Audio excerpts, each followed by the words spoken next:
A goal 15 minutes from time from substitute Mark Kemble wasn't enough to save Wimborne from a 2-1 opening day defeat at Yate today.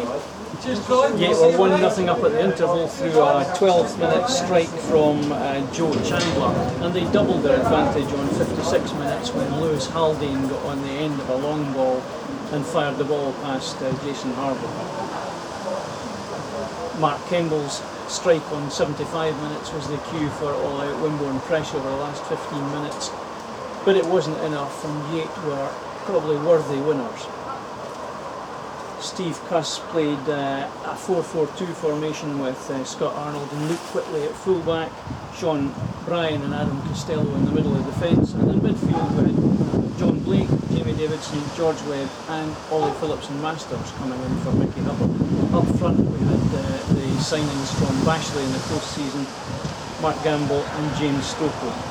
But it was Yate Town who looked the dominant team in the early stages, and it was no real surprise when they took the lead on 12 minutes. A cracking shot, this from Joe Chandler from 20 yards, which gave Jason Harville no chance.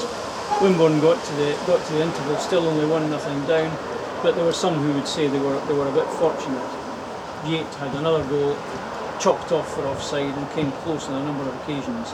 And all Wimborne really had to show for their first half efforts were 2 or 3 headers, very good headers by John Blake, which either went over the bar or the keeper saved.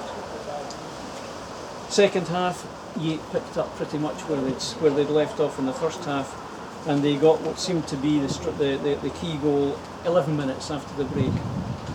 A long ball up the middle was contested by Adam Costello and 2 Yate attackers. The ball broke to Lewis Haldane and he beat Jason Harville from just inside the area. No blame attached to Jason for either of the goals.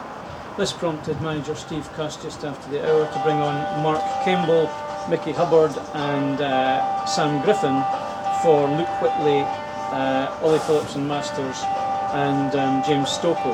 And immediately Wimborne looked a better team. 13 minutes later, Mark Gamble was on the end of a very good move, started by Jamie Davidson. Jamie picked up the ball in midfield, swept the ball out left to Sam Griffin, and his first time cross was met by the goalkeeper and Mark Kemble, and when the ball broke, Mark was first on the spot to edge it in with the outside of his right foot. On 87 minutes, Wimborne had a good claim for a penalty when Jamie Davidson went down under a challenge, but the referee waved it away, and that was probably right. So it was a case of too little too late for Wimborne Town. The final whistle went and the opening day honours go to Yate Town. And over the piece, I think Yate probably deserved this win.